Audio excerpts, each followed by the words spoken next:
Hello everyone. इस video के through आप क्विकली समझ सकते हैं और नोट डाउन कर सकते हैं आपकी क्लास 8th की सामाजिक एवं राजनीतिक जीवन बुक के लेसन 4 न्यायपालिका के सभी क्वेश्चन एंड आंसर्स। और सबसे पहले हम शुरू कर रहे हैं महत्वपूर्ण बिंदुओं से। ये महत्वपूर्ण इसलिए हैं क्योंकि इनके ऊपर कोई भी 1 मार्कर आ जाता है, जैसे कि फिल-अप्स या ट्रू एंड फॉल्स या फिर एमसीक्यूज़, तो ये भी पता होने ज़रूरी हैं, ये भी चैप्टर में से ही लिए गए हैं। सो आप वीडियो पॉज़ करके इनको लिख सकते हो। कुछ पॉइंट्स बहुत इम्पोर्टेंट हैं, वो मैं बता देती हूँ। जैसे कि भारत में 25 उच्च न्यायालय हैं और 1 सर्वोच्च न्यायालय है, यानी 1 supreme court and 25 high courts, ये बहुत इम्पोर्टेंट है। हमारा सर्वोच्च न्यायालय 26 जनवरी 1950 को स्थापित किया गया था, जब भारत एक गणतंत्र बना, यानी एक रिपब्लिक बना। और इसी दिन हमारा कॉन्स्टिट्यूशन लागू हुआ था। और उसके अलावा जो इम्पोर्टेंट पॉइंट्स हैं, सरकार के 3 अंग कौन-से हैं? विधायिका, कार्यपालिका और न्यायपालिका, ये भी इम्पोर्टेंट है। और ये तो बहुत ही बार पूछा गया है जीवन के अधिकार के बारे में कि एक तो एक फंडामेंटल राइट है, मौलिक अधिकार है और ये अनुच्छेद 21 में है। ये बहुत ज़्यादा पूछा जाने वाला पॉइंट है। सो हम लिख भले ही बहुत सारे पॉइंट्स रहे हैं, लेकिन ये कुछ 4 पॉइंट्स जो मैंने बताए बहुत इम्पोर्टेंट हैं। और भारत का सर्वोच्च न्यायालय दिल्ली में है और इसकी अध्यक्षता भारत के मुख्य न्यायाधीश करते हैं, ये भी बहुत इम्पोर्टेंट है। यानी जो हाईएस्ट जज है सुप्रीम कोर्ट का, उसको उनको हम चीफ जस्टिस ऑफ इंडिया कहते हैं या फिर मुख्य न्यायाधीश। आगे चलते हैं क्वेश्चन एंड आंसर्स पे।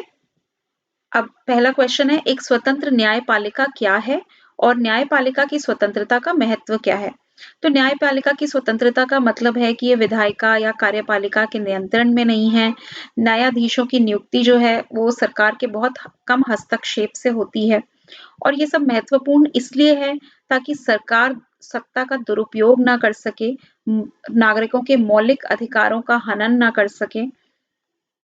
फिर अगला क्वेश्चन है, भारतीय न्यायिक प्रणाली के कार्य क्या हैं? या फिर ये क्वेश्चन ऐसे भी आ सकता है कि हमें अदालतों की आवश्यकता क्यों है? तो विवादों का निपटारा करने के लिए, न्यायिक समीक्षा करने के लिए, यानी अगर इसका मतलब है कि अगर संविधान का उल्लंघन होता है और कोई ऐसा कानून आया है जिसमें संविधान का उल्लंघन हो रहा है, तो न्यायपालिका उस कानून को रद्द कर सकती है। फिर वे कानून की रक्षा करते हैं, लोगों के मौलिक अधिकारों की रक्षा करते हैं। अगर किसी मौलिक अधिकार का उल्लंघन हुआ है तो वो केस सीधा सुप्रीम कोर्ट या हाई कोर्ट में जा सकता है। फिर अगला क्वेश्चन बहुत इम्पोर्टेंट, जनहित याचिका क्या है, जिसको हम पीआईएल यानी पब्लिक इंटरेस्ट लिटिगेशन भी कहते हैं। तो अगर सरकार द्वारा कोई कानून पारित किया गया है और उससे आप खुश नहीं हैं, तो नागरिक दायर कर सकते हैं जनहित याचिका। ये सरकार के उस कानून के अगेंस्ट होगी। और क्या ये एक अच्छा कदम था जो 1980 के दशक में ये चालू की गई थी? तो यह गरीब ये बहुत महत्वपूर्ण है क्योंकि इससे जो गरीब व्यक्ति हैं, वो सिर्फ एक पत्र के माध्यम से या एनजीओ के माध्यम से अदालतों तक पहुँच सकते हैं। वो लोग जो जिनके पास पैसा नहीं है, ज्ञान नहीं है, वो सिर्फ एक लेटर लिख के, एक पोस्ट कार्ड लिख कर के पीआईएल उसके ऊपर लिखकर अपनी प्रॉब्लम लिखकर कोर्ट में डाल सकते हैं और अगर वो सही लगता है तो वो आगे सुनी जाती है। क्या सभी को न्यायालयों तक पहुँच प्राप्त है? तो सिद्धांत के अनुसार भारत के सभी नागरिक न्यायालय में पहुँच सकते हैं, न्याय की माँग कर सकते हैं। लेकिन अगर वास्तव में देखा जाए तो कानूनी प्रक्रिया जो है वो बहुत महँगी है, बहुत सारी कागज़ी कार्रवाई करनी पड़ती है, समय बहुत लगता है, वकील जो हैं वो बहुत ज़्यादा पैसे माँगते हैं। तो जो अनपढ़ व्यक्ति है, गरीब व्यक्ति है, उसके लिए न्याय पाने के लिए अदालत जाने का विचार बहुत ही दूरस्थ लगता है। हमारे साथ भी कई बार ऐसा होता है कि हमें किसी ने पीट दिया या हमारी कोई सामान चोरी हो गया, तो हम कंप्लेन करने नहीं जाते हैं क्योंकि इन सब में बहुत समय और पैसा और कार्यवाही लगती है। अगला क्वेश्चन, भारत में अदालतों की संरचना क्या है? हमारे देश में अदालतों के 3 अलग-अलग स्तरों का संक्षेप से वर्णन कीजिए। बहुत-बहुत इम्पोर्टेंट क्वेश्चन है। सर्वोच्च न्यायालय, उच्च न्यायालय और जिला न्यायालय, जिसको हम अधीनस्थ न्यायालय, निचली अदालत भी कहते हैं। तो सर्वोच्च न्यायालय सबसे टॉप पर है, उसके नीचे उच्च न्यायालय आते हैं और हमने इम्पोर्टेंट पॉइंट्स में किया था 25 उच्च न्यायालय हैं। फिर उसके बाद हर जिले में बहुत सारे कोर्ट्स होते हैं और जो आम जनता है वो सबसे पहले इधर ही जाती है। फिर अगर वो उस फैसले से खुश नहीं है तो उच्च न्यायालय में और उसके बाद सर्वोच्च न्यायालय में।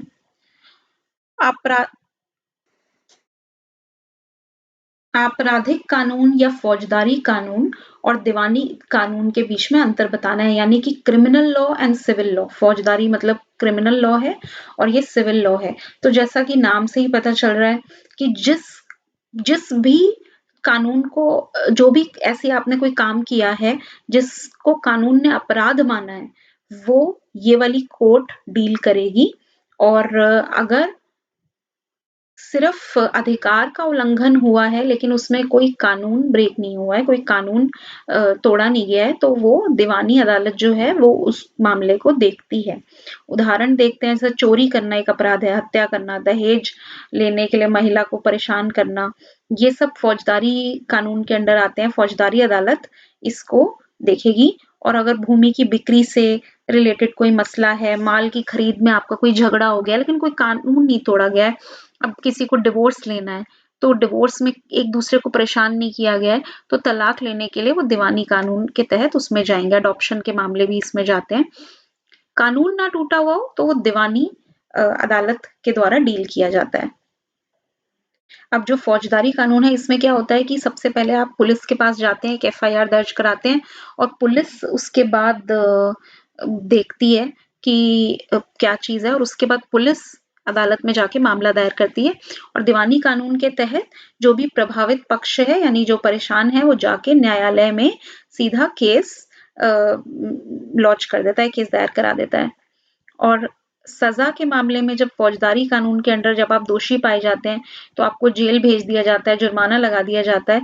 और दीवानी कानून के अंतर्गत अगर आप को कोर्ट दोषी पाती है, तो आपको मुआवजा मतलब आपको मुआवजा देना पड़ेगा।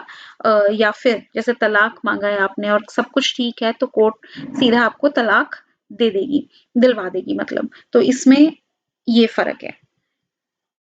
7वां क्वेश्चन, इंपॉर्टेंट क्वेश्चन, न्याय में देरी या न्याय से वंचित रहने का मतलब क्या है? तो अगर किसी मामले को सुलझाने में बहुत साल लग गए हैं, 25-25 साल लग गए हैं, तो न्याय अपना मूल्य खो देता है। और भारत में न्याय देरी से इसलिए होता है क्योंकि हमारे यहाँ न्यायाधीशों की कमी है, अदालतों की संख्या कम है। लाखों करोड़ों केस अभी अदालतों में पेंडिंग है। फिर कोर्ट के विभिन्न स्तर एक दूसरे से कैसे जुड़े हैं?